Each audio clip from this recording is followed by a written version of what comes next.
thanks for this film. You had a chance to direct it. I just want to tell you something. I saw some valet guy drive off with your car. Oh no! Before this interview. Did you give him permission for that? You know, I tell you, it's weird. Before this, I never thought about it. You know, but since then, it's like every time you hand your car keys over, you go, wait a minute, is my house key with that? Did I program my home address in the GPS? I mean, things I never thought about before. I do. I think about it all the time now. So you've worked with mega films in Hollywood, like huge, Independence Day, Godzilla, just to name a few, Stargate. So how does it feel coming to something independent, working with something independent? Well, all movies are hard to make, whether it's 100 million or 1 million, they're all difficult. But there's something very special when you do something independently. It may be just as backbreaking, but there's a spirit that develops amongst the crew, the cast. Everyone's there, they're doing it for a different motivation. And there's something very pure about it and very refreshing. And I got to tell you, for me, it renewed my interest in making films. What did you learn from your cast? Because you got a real solid cast working with them. Well, you know,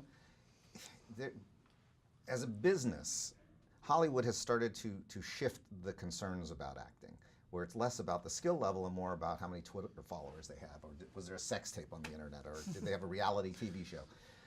Things that I understand help in the publicity of a show, but I still care about the craft of making it. And so I needed to do this movie independently so I could hire the actors I wanted without any concern about what they meant foreign or what you know, their social media status was.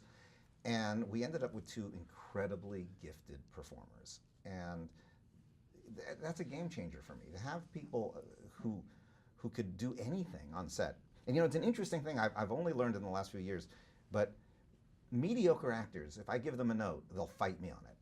Great actors never question it. They just say, oh yeah, let's try that. And if they don't like it, they'll say after the take, I don't know if that worked as well. But they're never afraid to try it because they've got the skill set to do it. And these actors were like that. They were fearless. Something that was real different, there's a lot of different stuff, a lot of unique stuff in this film. Portland. I'm kind of not used to seeing that on the screen as much. Can you talk a little bit about filming there? Well, you know, Portland has all of the accoutrements of a big city. You know, it's got the tall buildings, it's got the stadiums, it has all that stuff. But in its heart and soul, it's a small town. Everybody knows everybody else's business. There's something enormously intimate about Portland. So when I saw the script, which was originally written for Los Angeles, I called the writer and said, come up to Portland with me. Let's go walk around. And he immediately saw the difference. He said, yes, we have to set the movie here. There's a lot of heart in this film. You could tell in the movie, watching the movie, and also following you on social media because you're doing the groundwork. I've seen you everywhere. Can you talk a little bit about a few experiences that have stood out, hanging out with the fans? Well, you know, doing this is very much like my very first movie. You know, the first movie I produced was called Stargate, and it was an independently financed movie, and the studios didn't believe in it. And I had to go to the fans directly to see if I could get their support. And now it's kind of come full circle. So this is an independent film. We don't have a giant studio releasing it. We're self-releasing it. We don't have a big budget for advertising. So we've literally been going to every sci-fi convention around the country and talking to people. And we've been doing fan screenings across the country and talking to the audiences afterwards and saying if this movie appealed to you, if you enjoyed what you saw, if these materials are exciting to you, will you be our ambassadors? And it's been remarkable to watch the people get on board with us. So it has mystery, it has a little bit of horror, it's a thriller. What do you think it's most? Like, is it whatever the audience is going to take out of it, or were you setting out to do something? You know, I think there's certain kinds of movies that are just as good at home on Netflix as they are in a theater. But there's a certain kind of movie that creates something in a theater that can only happen in a theater. And scary movies are like that, and this movie's like that. You know, it's not just when people get scared.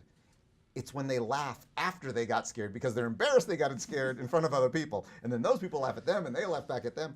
And it just creates this kind of really interesting catharsis in the theater as we face our fears together as a group.